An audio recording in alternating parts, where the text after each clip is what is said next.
Es gibt unheimlich viel verschleudertes Kapital auf der Welt. Wisst ihr, dass in Amerika sogar den Weizen verfaulen lassen? Ganze Ernten. Wisst ihr das überhaupt? Na klar, weiß doch jeder. Aber Australien ist ja noch viel, viel verrückter. Da gibt's Eidechsen, die sind direkt vorsintflutlich. Meterlang sind die. Und wohnen in Tümpeln in dickem Wasser. Kein Mensch weiß, wovon sie leben. Kein Mensch. Guck mal. Der da, der feine Pinkel. Das ist der Chef hier. Träger. Na, der da, der feine Pinkel.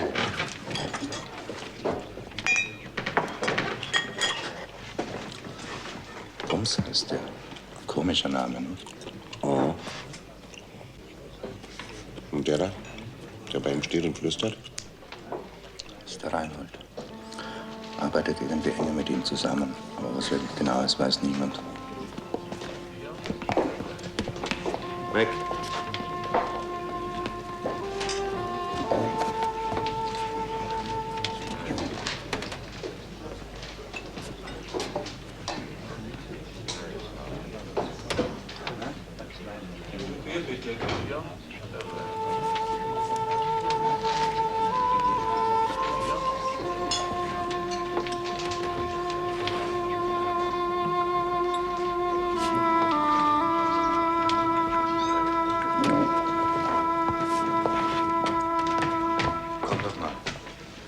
Kennenlernen, will dir guten Tag sagen.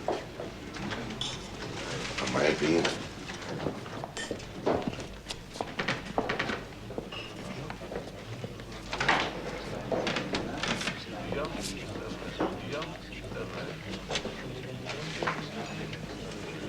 Noch ein Bier, bitte. Gut.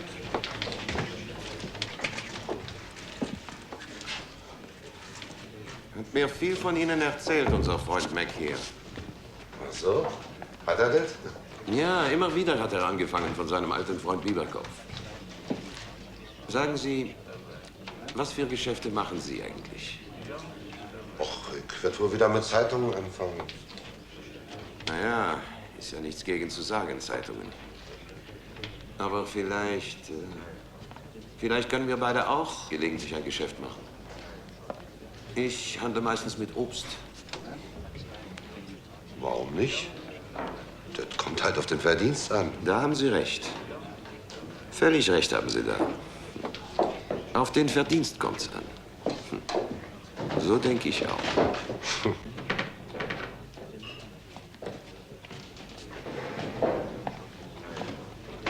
Es mit Vorsicht zu genießen, der Mann und nachgebraucht zu schütteln. Kennt ihr die Geschichte, wie einer in Amerika heiratet und sich nichts dabei denkt? Denkt, es ist eine Weiße und dann ist es eine Negerin? Was, sagt er? Du bist eine Negerin? Bums, fliegt sie raus. Mein Herz. Also, wenn ich sage, ich habe 7 Bier getrunken, dann habe ich nur 7 Bier getrunken und keine 8. Ruhe da!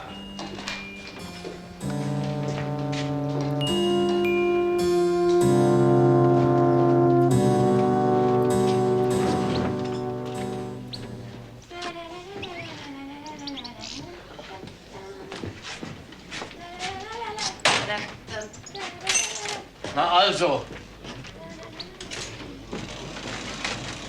Der hat so wohl nicht alle. Leg fertig auf, Max. Mach uns 2 Doppelte. Wird gemacht.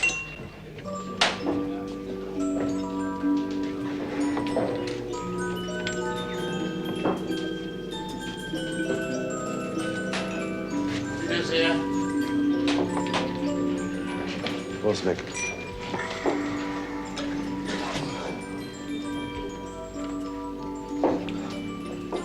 Ob der Kommunist ist. Ja. Der Lager da mit der kleinen Blonden. Der Kerl, die Schwindsucht hat. Den müsste man mal in eine Heilstätte schicken, nach Belitz oder so. Das den so rumlaufen lassen. Was treibt denn der eigentlich? So wie wir. Meistens Obst. Aha. Auch Obst. Hat der für traurige Ohren, hat der Kerl. Der hat bestimmt auch schon mal gesessen. Hey! Komm doch mal her. Geh doch mal hin. Man kann nie wissen, was einer will, oder? Der denkt jetzt auch, dass ich schon mal gesessen habe. Ganz bestimmt denkt er das, ne?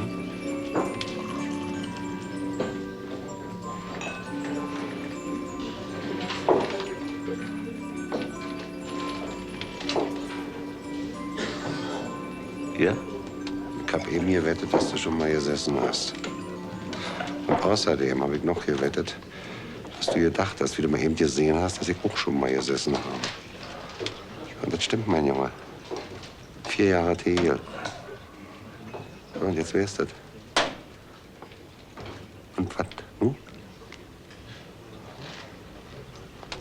Tut mir leid. Hab noch nicht gesessen. Nicht einmal. Politisch bin ich mal gewesen. Als ich jünger war. Wollten eine Jastanstalt in die Luft sprengen. Sind aber verpfiffen worden. Aber mich haben sie nicht gekriegt. Und was machst du jetzt? Obsthandel zum Beispiel. Obsthandel und helfen. Und wenn ja nicht steht, stempeln.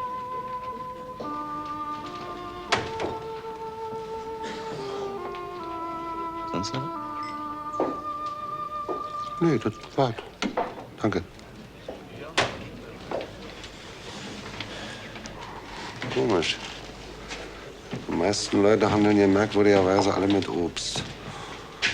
Obst. Scheinen dabei ganz gut zu verdienen. Ist doch ganz einfach. Pommes versorgt uns. Pommes ist unser Grossist. Nee. Nee, da bleibe ich lieber bei meinen Zeitungen. Musst du wissen. Jeder muss wissen, was er tut.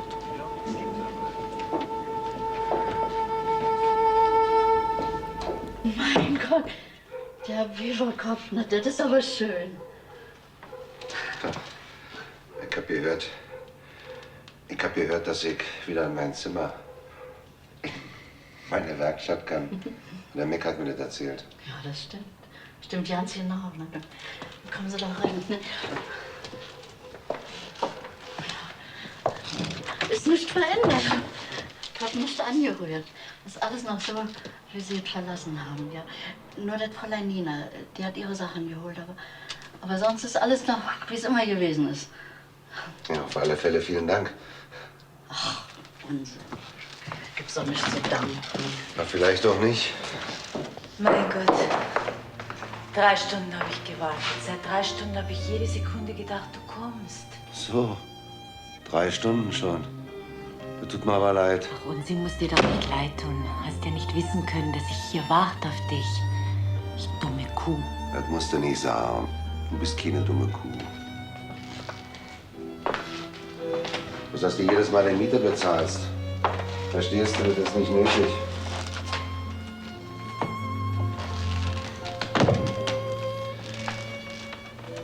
Das ist wirklich nicht nötig gewesen. Quatsch, das ist so billig, das Zimmer. Das fällt gar nicht auf bei mir.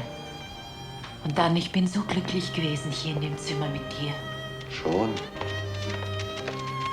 Aber in dieser Bude hier, da habe ich auch mit der Ida gelebt. Und hier habe ich die Ida geschlagen und umgebracht. Und nachher war die Lina da. Und mit der Lina habe ich hier auch gelebt. Mit der Lina also.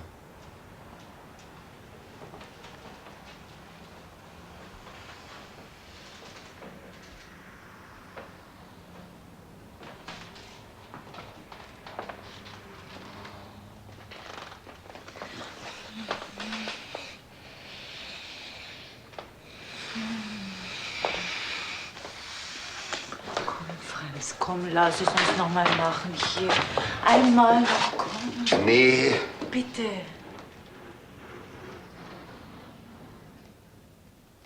Nee. Warum denn nicht? Ist er doch nicht mehr wie früher, ist doch nur wegen dem Spaß. Weil ich dich nicht vergessen kann. Soll doch auch gar nicht mehr werden wie früher. Habe ich doch längst begriffen, dass du nicht mehr willst. Dass du kein Lude mehr sein willst. Macht ja auch nichts. Aber das ist doch ganz was anderes.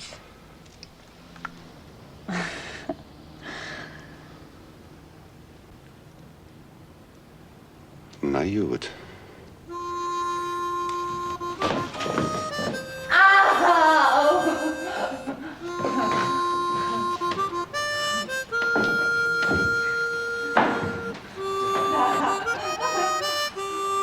Arbeiterregierung in Oslo gestürzt. 6 Tage in Stuttgart beendet. 6 Tage in Stuttgart beendet. Hallo! Na Mensch, du hast mich aber ganz schön erschreckt. Geht er spazieren? Naja, sie sind so durch die Straße gegangen. Wollte Schaufenster ankicken, die Frenze. Kennst du ja. Hast du ja gesehen am ersten Abend, wo du zurückgekommen bist. Tag. Wenn man sich was leisten kann, dann kann man sich auch Schaufenster ankicken. Richtig. Wenn man sich Schaufenster ankickt und kann sich nicht leisten, das macht traurig. Ziemlich kalt heute. Ja, ist ziemlich kalt heute. Kommst du heute Abend vorbei? Ja. Ist prima. Können wir ja zusammen ihn trinken. Prima ist es. So, jetzt komm. Bis heute Abend dann. Bis heute Abend. Wiederschauen. Wiederschauen. Arbeiterregierung in Oslo gestürzt. Arbeiterregierung in Oslo gestürzt. 6 Tage in Stuttgart beendet. Arbeiterregierung in Oslo gestürzt.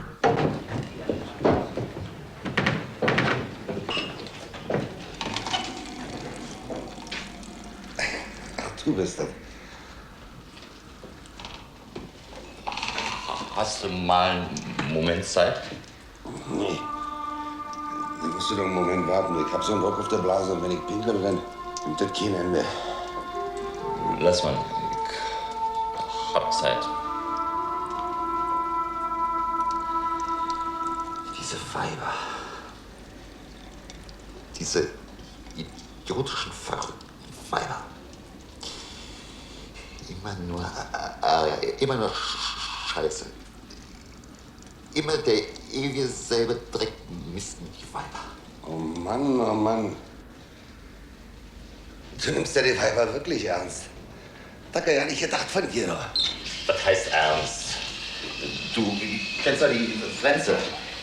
Die immer schon mit mir die ganze Zeit rumzieht. Die hast du doch gesehen. Ja klar, das ist deine Freundin, mit der du jetzt immer rumziehst. Genau. Und die ist die Frau von dem Kutscher, der arbeitet in der Brauerei irgendwo oder so. Und die Frenze ist dem weggelobt, verstehst du? Die hat den meinetwegen verlassen.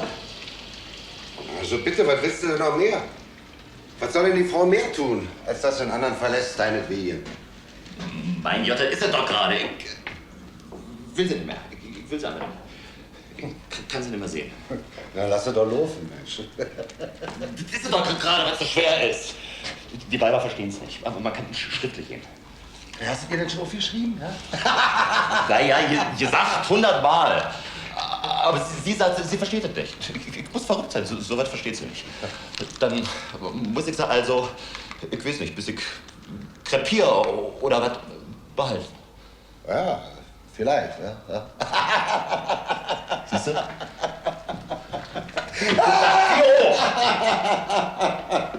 Mensch, sei doch nicht so dämlich!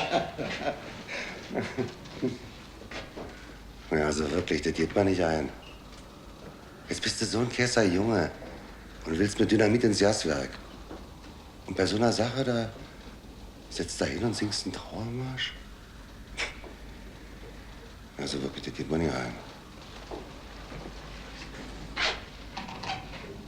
Nimm sie mal ab.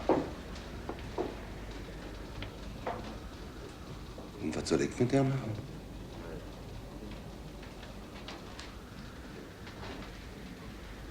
Na, du kannst sie ja laufen lassen. Also gut. Meinetwegen, ich nehme sie da ab. Mich kannst du da verlassen. Aber dir werden sie noch mal an Windeln nähen. Danke, Franz. Ich hab ja gewusst, dass ich noch auf dich verlassen kann.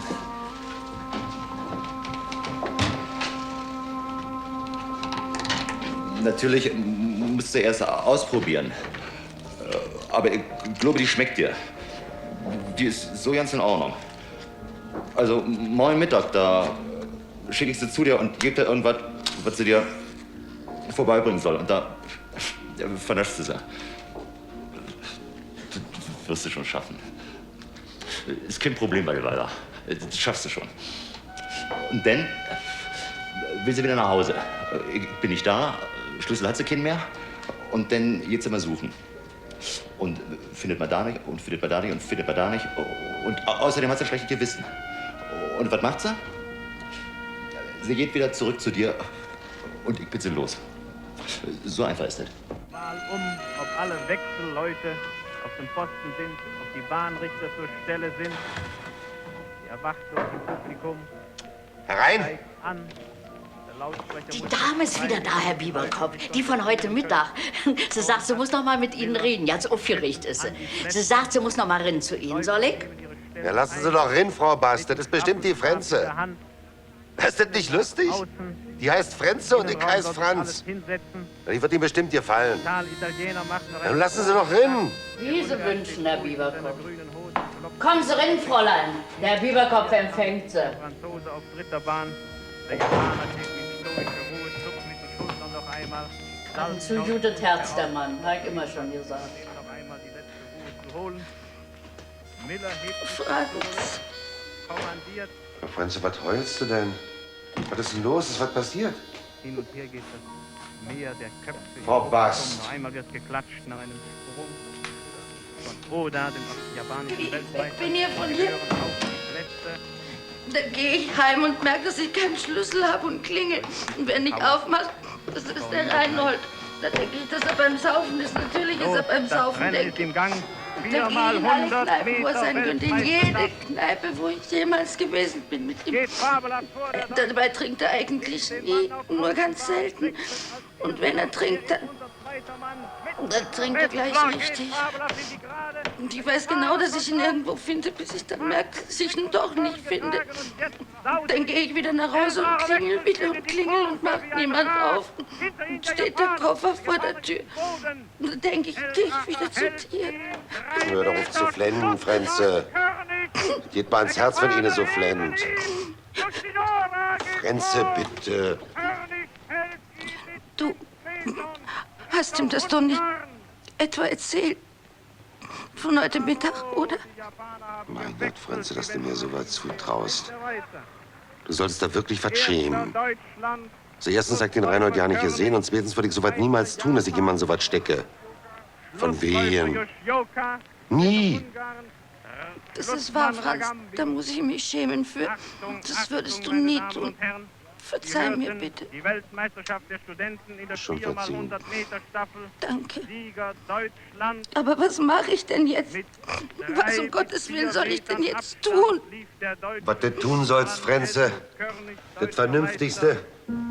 Genau das Vernünftigste. Aber was ist das Vernünftigste? Was ist das, Franz? Mein Gott, das Vernünftigste ist, wenn du hier bleibst bei mir.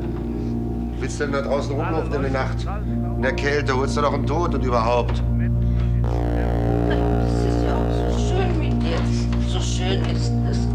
siehst du? Wir passen auch so gut zusammen. So. Und auch so. Ja, passen wir, Franz. Wo du Frenze heißt und ich Franz.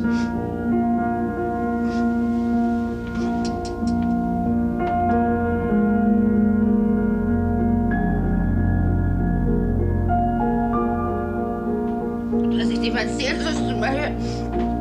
Reinhold, werde ich sagen, gib dir mal keine Mühe mehr mit mir. Ich brauche dich nicht mehr, ich habe einen Adler. Es geht dich gar nichts an, wer das ist. Werde ich ihm sagen, gar nichts geht dich das an. Den habe ich viel lieber als dich. Viel, viel lieber. War doch schon die ganze Zeit so komisch ist mit mir. Frenze besaß ein elastisches Herz, wovon sie bis dato noch keine Kenntnis besaß. Er beobachtete mit Vergnügen, wie sie sich bei ihm festsetzte. Gerade die Linie kannte er. Die Weiber haben es im Beginn immer mit Unterhosen und zerrissenen Strümpfen zu tun. Frenze aber putzte ihm auch noch dazu jeden Morgen seine Stiefel.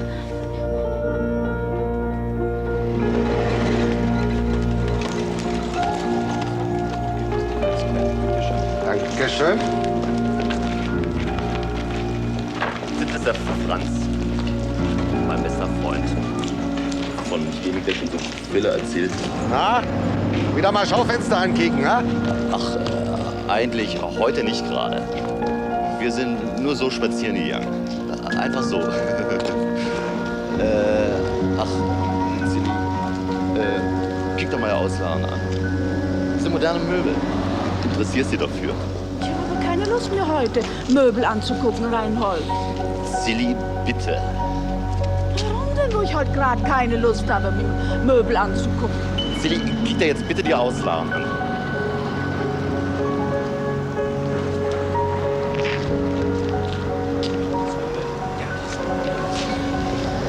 Diese Weiber können sich einfach nicht angewöhnen zu tun, was man sagt.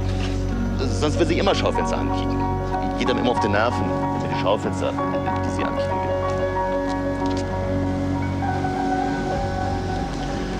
will. Sieht aber prima aus. Deine neue. War fast wie ein Filmstar. Silly heißt die. Hä? Ja, Silly, das sagt sie wenigstens. Aber wer heißt schon Silly? Naja, ist auch egal. Sag mal, weil ich dich schon ein paar Mal fragen wollte in den letzten Tagen. Die Frenze hast du schon abgeschoben, ne? Nee, warum denn? Das ist doch eine ganz putzige Kugel, die Frenze. Im Bett klappt das wie nur eins. Außerdem kann sie kochen, kümmert sich um die Wäsche. Hast du versprochen, dass du bald abstößt? Hast du versprochen? Das ist doch noch zu früh, Reinhold. Ich wollte mir erst im Frühjahr eine neue Braut zulegen. Ja, und Sommersachen. Das ist mir schon aufgefallen. Sommersachen hat die Frenze keine. An Kaufen kann ich ja auch keine. Ja, da wird es aber im Sommer gehen müssen. Wisst ihr, was ich sag, Franz? Die Frenze sieht eigentlich jetzt schon ziemlich abgerissen aus. Und was die anhat, also richtige Wintersachen sind das eigentlich auch nicht. Mehr so Übergangssachen. Eigentlich völlig falsch für die momentane Temperatur. Naja, also die Witterung, Reinhold, die kann man nie richtig voraussagen. Da weiß man nie, wie es richtig kommt. Also ich glaube, es wird ganz scharfen Frost geben, Franz. Das ist, was ich glaube. Ganz scharfen Frost. Und guck mal, Silly, die hatten Hasenfell. Guck mal. Ach so ist es. Ach so. Naja, aber was soll ich da mit einem Kaninchen braten, Reinhold? Und ich hab da schon die eine sitzen, was soll ich mir da zwei aufladen? Der Chef blüht auch nicht wie Flieder und woher nehmen und nicht stehlen. Hast du ja nicht nötig, zwei. Vorhin gesagt, zwei. Wer Menschen zumuten, sich zwei aufladen, bist du kein Türke. Das sagt doch schon die ganze Zeit, Mensch. Sag doch, vorhin gesagt, du sollst ja zwei aufladen. Warum nicht gleich drei? Na los, schmeiß doch raus. Oder hast du einen? Hast du nicht vielleicht einen für die Frenze? Was denn für einen? Kann ich doch auch einen Anna abnehmen. Für Frenze. bist aber gerieben, Junge. Da stehe ich richtig stramm vor. Da machen wir einen Kettenhandel. Was für eine Inflation, ne? Warum nicht? Weiber jetzt doch sowieso zu viele. Ja, viel zu viele.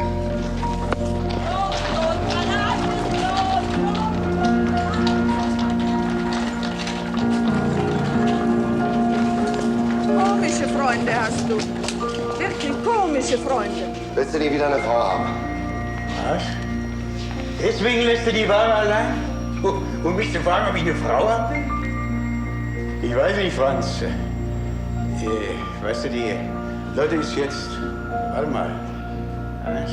Ja, 6 Jahre sind das her. Die Leute ist jetzt 6 Jahre tot. Seit 6 Jahren lebe ich allein und da... Und? Wie ist das? Wie ist das? Ich sorge für mich, mache die Wohnung sauber und versuche klarzukommen. Ne? Na schön, du versuchst klarzukommen. Und jetzt frage ich dich bitte sehr, wie sieht es aus in deiner Wohnung? Hab natürlich nicht immer Zeit, alles in Ordnung zu halten. Ja, und Lust dazu habe ich auch nicht immer. Na, mit dem Kochen, weißt du, da gehe ich schon lieber mal essen, als dass ich selber koche. Das ist doch viel teurer, als wenn du zu Hause isst, Mensch. Klar, es ist teuer, aber es ist nun mal so. Ne? Nee, das ist eben nicht so. Wenn du eine Frau hättest, die würde für dich Ordnung halten, die würde sich um deine Wäsche kümmern, die würde für dich kochen. Mein Herr, das hat gewisse Dinge für sich. Andererseits aber, wenn es Streit gibt und Zankereien und Ärger, weißt du, da fragt man sich wirklich, was ist besser für einen? Na, wer sagt denn, dass es Ärger geben muss? Zank und Streit. Wer sagt denn das? Könnte doch sein, dass einer alles in Ordnung hält, was in Ordnung gehalten werden muss. Kocht, was gekocht werden muss, putzt, was geputzt werden muss, zankt und streitet nicht, bringt bestenfalls ein bisschen Leben ins Haus. Da kann es nicht sein. Da kannst du dir das nicht vorstellen. Das Bullshit. Da kannst du dir das nicht vorstellen, Mensch. Na ja, wenn man es so sieht, wenn sie Garantie für geben würde, dass es wirklich keinen Zank gibt und keinen Streit. Ja, weißt du, sowas habe ich gehabt. Da habe ich die Nase voll, das reicht mir. Wieso fragst du mich das eigentlich alles? Weil ich eine hab für dich. Was heißt, du hast eine für mich? Das heißt, was das heißt. Ich hab eine für dich. Dankeschön. Doch, ja, Fräulein. Tag, ja.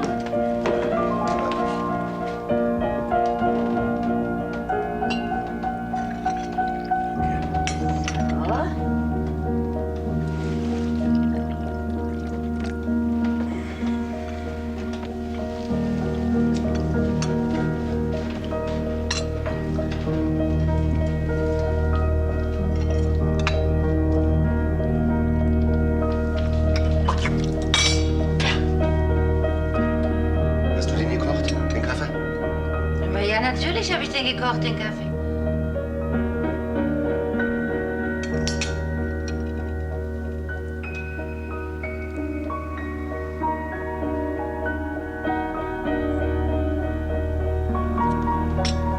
Das ist nämlich kein Kaffee, Franze. Das ist Abwaschwasser. Wie bitte? Ich habe gesagt, das ist kein Kaffee. Das ist Abwaschwasser. Das ist kein Abwaschwasser. Das ist Kaffee.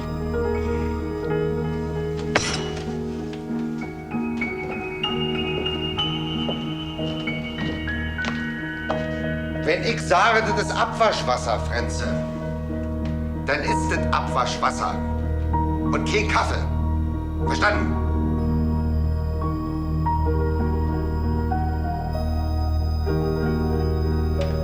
Und ich sage, dass es Kaffee ist und kein Abwaschwasser. Wir haben einmal einen Gast, Frenze. Und da stellst du Abwaschwasser auf den Tisch. Es ist, wie ich es gesagt habe, Franz. Es ist kein Abwaschwasser. Es ist sogar besonders guter Kaffee, besonders starker Kaffee. Also Franz, wirklich, ich finde auch, das ist kein Abwaschwasser. Im Gegenteil, das ist sogar sehr guter Kaffee, ist das. Wirklich, Franz. Bitte, bitte. Das ist selbst gehört. Es ist Kaffee. Sogar sehr guter Kaffee und kein Abwaschwasser. Na gut, bitte schön. Wenn er findet, dass dein Kaffee Kaffee ist und nicht das, was er wirklich ist, nämlich Abwaschwasser, dann koch ihm doch Kaffee. Wenn er dein Abwaschwasser für Kaffee hält, dann koch ihn ihm doch. Wie kann man sich denn bloß so aufregen wegen Kaffee? Ob der nun... Ach, geht es doch ja nicht um Kaffee oder nicht Kaffee, geht doch ganz was anderes. Geht es nämlich darum, dass wir nie Gäste haben, niemals. Und heute, da haben wir mal einen Gast. Da stellt sie sowas auf den Tisch. Da wagt sie, sowas auf den Tisch zu stellen. Also, Franz, wirklich? Ich meine, jedenfalls mir schmeckt der Kaffee wirklich, Franz. Ja, bitte! Dann nimm sie doch mit! Nimm sie doch mit, Mensch! Also, das lasse ich mir nicht gefallen. Das muss ich mir nicht gefallen lassen. Und schon hau doch ab, wenn du dir nicht gefallen lassen willst. Pack deine paar Klamotten zusammen und verschwinde! Bitte, Herr Bieberkopf, bitte. So etwas lasse ich mir nicht zweimal sagen. Niemals zweimal. Hast du verstanden? So was sagst du nur ein einziges Mal zu mir. Ja, hoffentlich. Hoffentlich muss ich dir bloß mal sagen. Pack deinen Scheißkram zusammen und hau ab. Du pack es doch zusammen und hau ab. Ja, meinetwegen mit Ede. Koch ihm doch den Kaffee oder mach sonst was mit ihm. Bin sowieso froh, wenn ich von dir nicht mehr fressen muss. Nee, also wirklich, Franz, das... Oh, leck mich doch am Arsch. Bitte, Fräulein, seien Sie doch wenigstens vernünftig, sich so zu streiten, bloß wegen Kaffee. Ich hab doch gehört, was er gesagt hat. Er hat gesagt, ich soll verschwinden. Verschwinden soll ich, hat er gesagt. Bitte, das kannst du haben. Gerne, gerne verschwinde ich hier. Du bist so ein Dreckskerl, ganz miese, dreckiger Kerl. Ja, also bitte, das sind meine Tassen. Ja, das sind meine Tassen, die du da kaputt machst. Du weißt ganz genau, dass ich nur die Tassen habe. Ich werde dir eine Tasse kaufen, Franz. Ich werde dir eine Tasse kaufen und sie dir zuschicken. Ja, bitte, dann kauf mir eben, lass mir zuschicken. Also bitte, Fräulein, warum machen Sie denn sowas? Wenn ich es nicht mehr ertrage, mich so behandeln zu lassen. Da haben Sie ja völlig recht, Frau Frenzel. Völlig recht, aber ich meine, das kann doch schon mal passieren, dass jemand nervös wird und so. Das kann auch zu weit gehen. Diesmal ist es zu weit gegangen. Diesmal ist es viel Hier, zu komm, weit der gegangen. gehört dir auch noch hier, wa? Danke. Und hier, dieser Schinken, der gehört dir doch hoch, ne? Und der Schmöker hoch. Komm, pack's ein. Pack deinen ganzen Kram zusammen. Geht mir sowieso auf den Nerven, du und dein ganzer Scheißkram. Also wirklich, Franz, ich verstehe dich nicht. Ist mir doch scheißegal, ob du mich verstehst. Ist mir doch scheißegal. Haben Sie, Frau Frenzel, ich mache Ihnen das schon. Ich trage Ihnen den Koffer. Du bist ein Schwein, ein widerliches, widerlich. Ein widerlich. Lern erst mal reden, bevor du dich mit mir einlässt. Lern erst mal reden, du blöde Kuh. Das genügt. Wir gehen.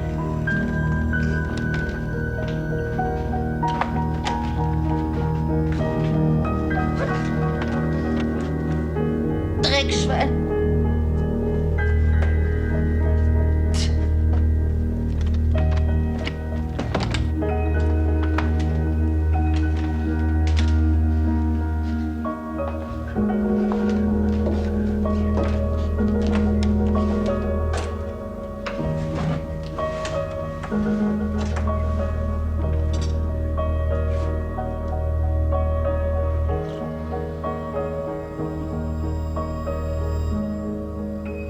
Komm so ruhig rein, Frau Bast. Aber Bieberkopf, was haben Sie denn jetzt wieder gemacht? Das war so ein nettes Mädchen, die Frenze. Und so fleißig, die Socken hat sie, gestoppte Knöpfe hat sie angenäht, die Unterhosen gerichtet. Die hat sich sehr viel Mühe mit Ihnen gegeben. Völlig richtig, Frau Bast. Ist ein Judith Mädchen, die Frenze. Ist wirklich ein Judith Mädchen. Ich hab's auch sehr gerne gehabt. Ich hab's ja wirklich sehr gerne gehabt. Ja, wollen Sie sich nicht setzen, Frau Bast? Trinken Sie eine Tasse Kaffee mit mir. Ja, gerne.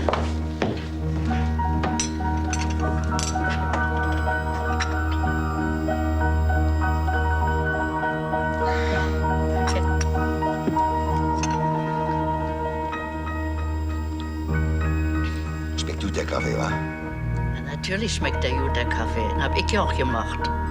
Meins Teig nicht geschmeckt. Ich kenne nur Ihren Kaffee, Frau Bast. Jetzt verstehe ich überhaupt nicht mehr.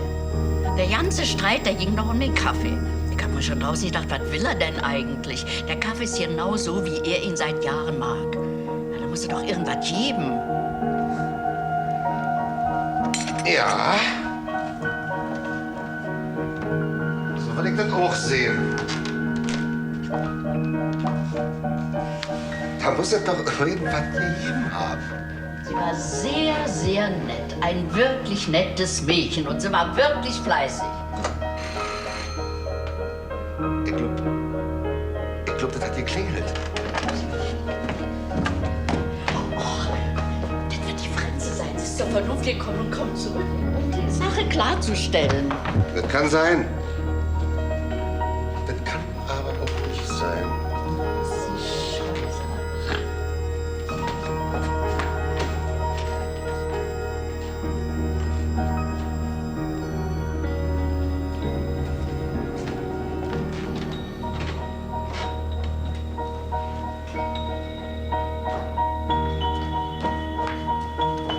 Da ist eine Dame an der Tür. Sie sagt, sie soll was abgeben, sagt sie. Eine Dame?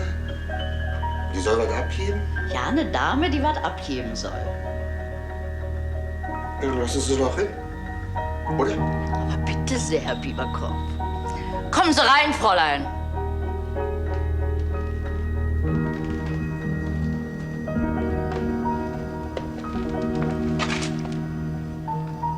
Guten Tag, Herr Bieberkopf. Der Reinhold hat mich geschickt.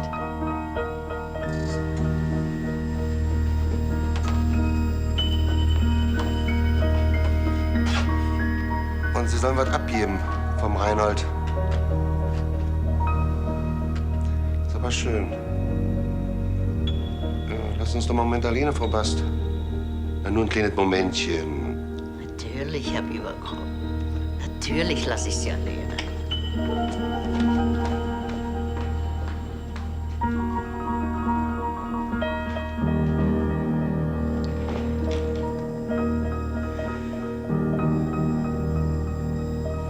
Tja.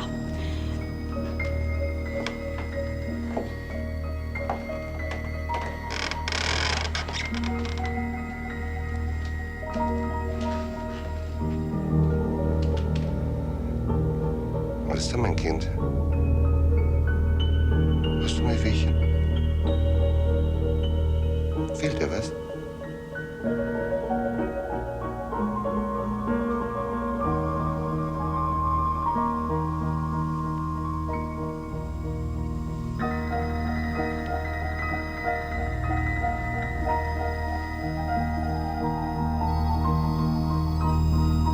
Nein, es ist wirklich nichts, Herr Bieberkopf. Bloß seinen Pelzkragen soll ich für Sie abgeben. Hier.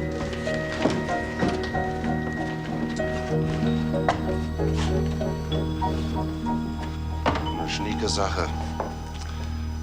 Wo der Junge bloß immer die schönen Sachen auftreibt. Das letzte Mal waren es bloß ein paar Stiefel. Stiefel waren nicht bloß das letzte Mal und jetzt ist es schon ein Pelzkragen. Sie sind wohl sehr befreundet mit meinem Reinhold. Oh Gott, er schickt mir von Zeit zu Zeit Lebensmittel und Kleidungsstücke, was er nicht mehr braucht. Ja, wie gesagt, eben, das letzte Mal hat er mir Stiefel geschickt. Warten Sie mal, die müssen Sie mal begutachten.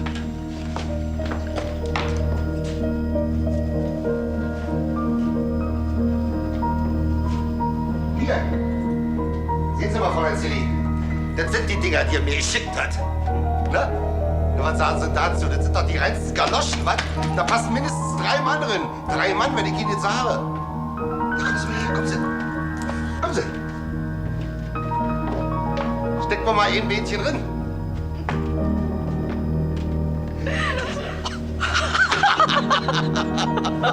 Da sehen Sie, Fräulein Silly, das ist doch ganz einfach. Da steckt man einfach die Füße rein in so einen Stiefel. Ja. Dann mal los.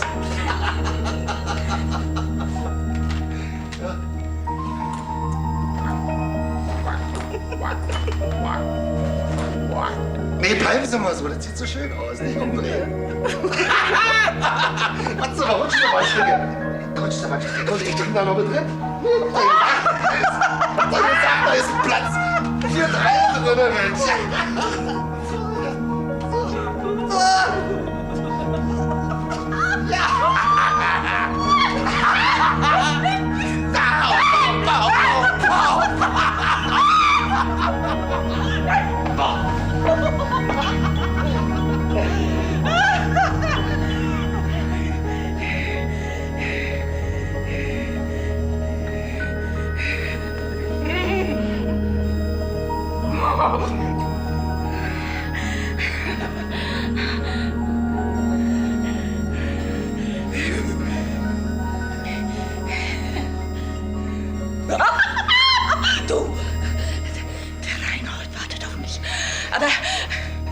Du sagst ihm doch nichts. Bitte, bitte. Aber wie werd ich denn, Kindchen? Ich werd doch so was nicht tun. Ne? Das tust du nicht. Das tust du nicht.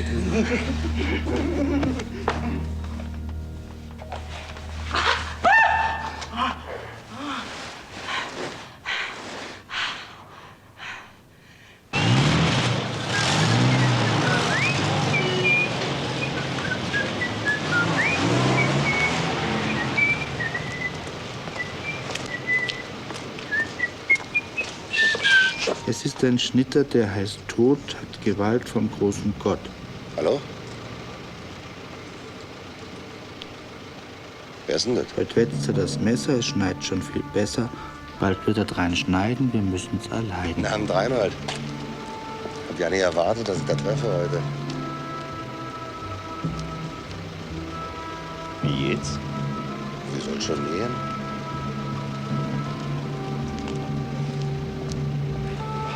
Hast du was vor für da? Na nu, ist doch noch nicht mal ein Monat um. Ist das schon wieder so weit? Nee, geht nicht um so was. Naja, eigentlich wartet ja die Zilli zu Hause auf mir, aber die ist das schon gewöhnt, dass ich nicht mal ganz so pünktlich bin. Na gut, dann komm. Aber wo ist denn? So weiterhin schwurfen? Oder was? Nee, nix mit Schwurfen. Hat er nix schwurfen? Lass dich mal überraschen. Dass Milch ein hochwertiges Nahrungsmittel ist, wird wohl nicht ernstlich bestritten werden. Für Kinder, besonders für kleine Kinder, Säuglinge, ferner für Kranke ist sie zur Kräftigung durchaus zu empfehlen. Besonders wenn daneben eine weitere nährstoffhaltige Kost verabreicht wird. Eine von ärztlichen Autoritäten allgemein anerkannte, leider aber nicht gewürdigte Krankenkost ist zum Beispiel Hammelfleisch. Also nicht gegen Milch. Nur darf natürlich diese Propaganda nicht plumpe, abwegige Formen annehmen. Also ich halt mal ein Bier. Besonders wenn es gut gelagert ist. Ist gegen Bier nichts zu sagen. Willst du wissen, wo wir hingehen? Nicht unbedingt, aber wenn du es mir sagen willst. Zur Halsarmee. Was? Ja, zur Halsarmee. In der Dresdner Straße. Herr, wir danken dir, dass wir uns heute Abend hier in deinem Namen versammeln dürfen. An der Ecke Landsberger Straße haben sie Friedrich Hahn, ehemals Kaufhaus, ausverkauft, leer gemacht und werden es zu den Vätern versammeln. Da halten die Elektrischen und der Autobus 19 Turmstraße. Wo Jürgens war das Papiergeschäft, haben sie das Haus abgerissen und dafür einen Bauzaun hingesetzt. Da sitzt ein alter Mann mit einer Arztwaage. Kontrollieren Sie Ihr Gewicht, 5 Pfennig. Oh, liebe Brüder und Schwestern, die über den Alex wimmelt, gönnt euch diesen Augenblick. Seht durch die Lücke neben der Arztwaage auf diesen Schuttplatz, wo einmal Jürgens florierte. Und da steht noch das Kaufhaus Hahn, leer gemacht, ausgeräumt und ausgeweidet, dass nur die roten Fetzen noch an den Schaufenstern kleben. Ein Müllhaufen liegt vor uns. Von Erde bist du gekommen, zur Erde sollst du wieder werden. Wir haben gebaut, ein herrliches Haus. Nun geht hier kein Mensch weder rein noch raus.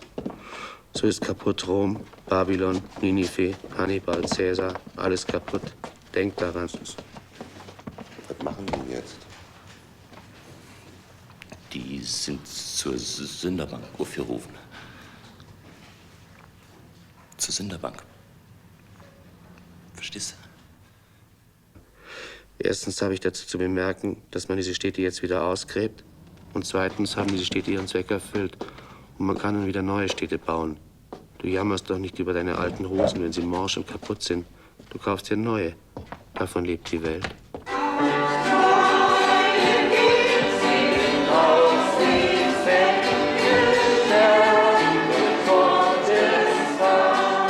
Reinhold! Reinhold!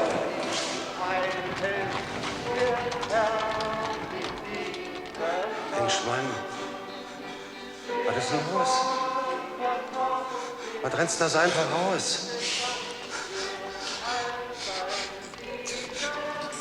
Vor die Jungs musst du ja vorsehen. Die bearbeiten dir so lange, bis du keine Puste mehr hast. Und so ein Ja sagst. Nu, na, nu. Bei mir nicht, oder müssen die ein bisschen früher aufstehen? Ich will von Weiber los, Franz. Ich will nicht mehr. Ist aber schade. Ich hab mich schon so auf die nächste gefreut. Meinst du nicht, Macht mir Spaß, nächste Woche wieder zu dir kommen. Du sollst mir die blonde abnehmende Trude? Nee, du. Auf die Basis. Also an mir soll das nicht liegen, Reinhold. Warum denn? Auf mich kannst du doch verlassen. Von mir aus können auch 10 Weiber kommen. Die bringen wir doch alle unter. Reinhold. Lass mir zufrieden mit der Weiber, Franz. Lass mir zufrieden, wenn ich nicht will. Also wenn du die Weiber nicht willst, ist doch ganz einfach, dann lässt du sie eben. Die finden wir alle ab. Und die eine, die du hast, die nimmt du auch noch ab. Und dann lässt du das eben. 2 mal 2 ist 4, wenn du rechnen kannst, verstehst du? Da gibt es doch ja nicht zum Anglupschen. Mensch, kannst du einen anglupschen? Ja, wenn du willst, kannst du die letzte auch behalten. Hm? Was ist jetzt? Ich bin schon 2-mal hier gewesen. Bei der Heilsarmee. Habe auch schon mit ihm gesprochen.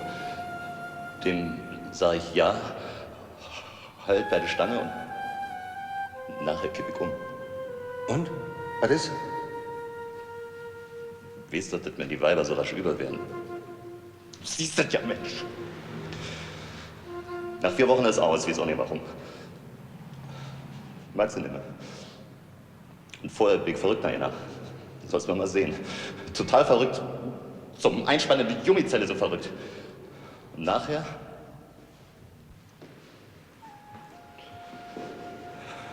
Nicht. Raus mit sie. Kann sie nicht mehr sehen. Könnt nur Geld hinterherwerfen, dass ich sie bloß nicht sehe. Mensch. Vielleicht bist du wirklich verrückt geworden. So. Dann war ich bei der Heilsarmee. Hab mit ihm gesprochen, hab ihnen gesagt. Und dann hab ich gebetet mit ihm. Was dann? Gebetet hast du? Mensch, wenn er so zumute ist und du weißt ja keinen Rat, hat doch geholfen. 6 Wochen, 8. Man denkt an was anderes und reißt sich zusammen. Das geht. Das geht. Naja, Reinhold, vielleicht gehst du mal nach der Charité. Oder vielleicht hättest du für dich gleich türmen müssen aus dem Saal. Dann hättest du doch ruhig da vorne hinsetzen können auf der Bank. Du brauchst dich doch von mir nicht zu schämen. Ich will nicht mehr. Hat doch keinen Sinn. Das ist alles Quatsch. Was soll ich da vorne hinkriegen und beten? Glaubt doch nicht.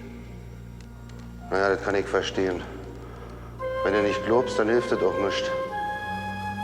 Ich weiß auch nicht, wie ich dir helfen soll, Reinhold. Ich muss mir das mal durch den Kopf gehen lassen. Dir müsste man vielleicht mal die Weiber gründlich verekeln. Oder sowas. Mensch, ihr könnt ja jetzt schon kotzen vor der blonde Trude. Oh, moin. Oder übermoin. Lass mal sehen. Wenn die Guste oder die Nelly oder wie die dann heißen mag, wenn die anlangt, dann sollst du mal einen Reinhold sehen mit seinen roten Ohren. Und nicht wie die haben. Wenn du dein ganzes Geld hinterher schmeißt. Die musst du haben. Es ist ein Schnitter, der heißt Tod, hat Gewalt vom großen Gott. Bald wird er dreinschneiden.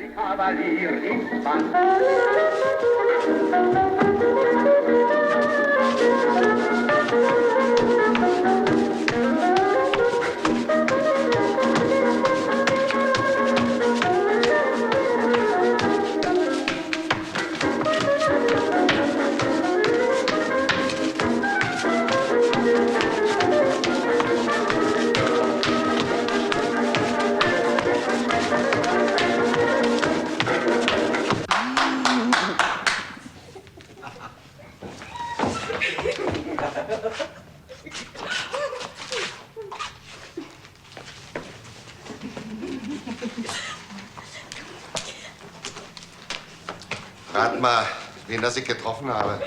Will ich gar nicht wissen. Reinhold hat getroffen. So. Den Reinhold. Was hat er denn erzählt? Viel. Viel.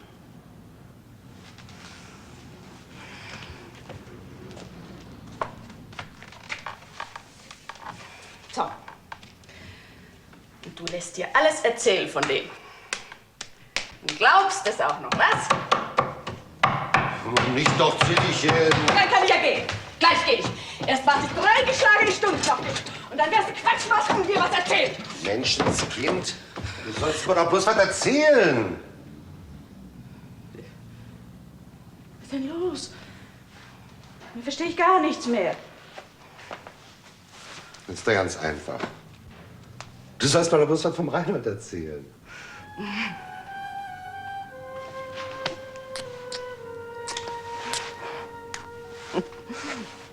Es ist schön. Meinetwegen. Erzähle ich dir was von dem. Also der Mann, der Reinhold, der ist kein Liebhaber und kein Lude. Der ist überhaupt kein Mann. Bloß ein Strolch. Der geht rum auf der Straße wie ein Spatz. Macht Piek, Piek und schnappt die Mädels.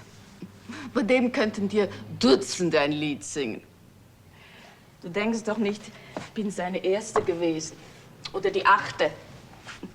Vielleicht die 100. Aber wenn du ihn fragst, der weiß selber nicht, wie viel er gehabt hat. Und wie gehabt. Ihm siehst du gar nichts an, wenn er so sitzt und grübelt. Und trinkt keinen Alkohol. Und dann beißt er an bei einer. Ja, das hat er mir alles erzählt. Du denkst dir erst, was will der Junge? Aber dann fängt er plötzlich an zu reden. Und er redet und er redet. Und tanzen kann er. Warte, der kann tanzen? Na, etwa nicht? Wo hätte ich ihn denn kennengelernt? Auf dem Tanzboden in der Chausseestraße. Ich hätte aber nicht gedacht, dass der tanzen kann. Dass der tanzen kann, der Reinhold. Er holt dich raus, Franz, wo du bist. Und wenn's eine Verheiratete ist, der lässt nicht locker. Der kriegt's. Schwör mir keine Treue, leist mir keinen Eid, denn das reizt das Neue jeden Mal zur Zeit. Heiße Herzen geben niemals Ruhe, suchen frischen Antrieb immer zu. Schwör mir keine Treue, weil ich mir zerstreue, gerade so wie du. Da lachst du. Ist wohl auch so einer, was? Ah, nee, Silly, nee. Weißt du, das ist bloß so komisch mit dem Kerl. Und dann jault er mir wieder die Ohren voll, dass er von der Weiber nicht lassen kann. Und jetzt hat er die Blonde, die Trude. Vielleicht. Na, was meinst du? Soll ich ihm die abnehmen?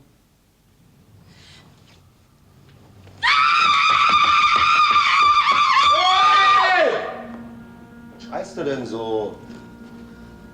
Die haben sie wohl mit Schokolade begossen.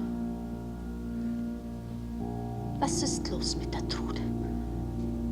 Sag das noch mal. Was los ist mit der Trude?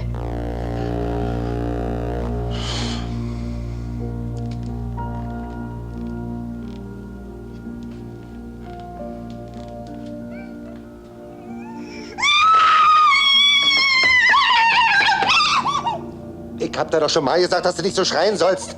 Ich hab da ja noch nicht mal gebissen. Nein, Franz. Gebissen hast du mich nicht. Aber ein bisschen reichlich naiv bist. Ein bisschen reichlich naiv. Na schön, dann bin ich eben naiv. Aber wenn er nun mal mein Freund ist, der Reinhold, der sind Schwulitäten. Und der latscht so gerne Dresdner Straße zur Heilsarmee, um da zu beten, dann muss ich ihm doch beipflichten, wenn er mein Freund ist. Oder soll ich ihm die Trude nicht abnehmen? Und ich? Mit dir? Mit dir, da möchte ich angeln gehen. Mit dir, da möchte ich angeln gehen. Aber Mensch, Silly, da müssen wir eben mal darüber reden.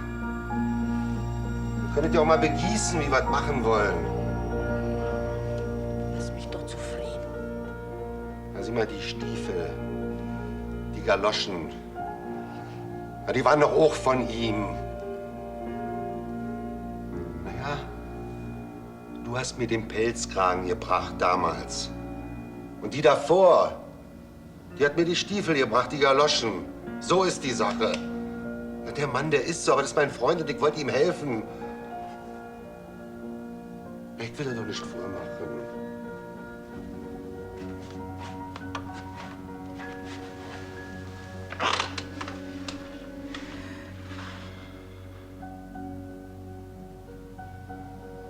Sein hundsgemeines Aas.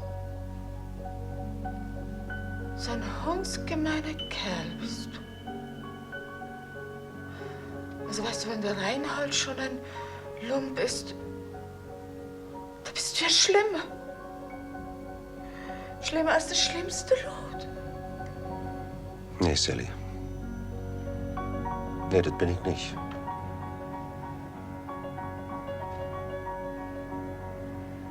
Wenn ich ein Mann wäre. Mal gut, dass du das nicht bist. Deswegen brauchst du nicht so künstlich aufregen, Silly. Ich hab dir doch alles gesagt, wie es gewesen ist. Wenn ich das so ansehe, inzwischen hab ich mal alles überlegt. Ich nehm ihm die Trude nicht ab. Und du bleibst hier.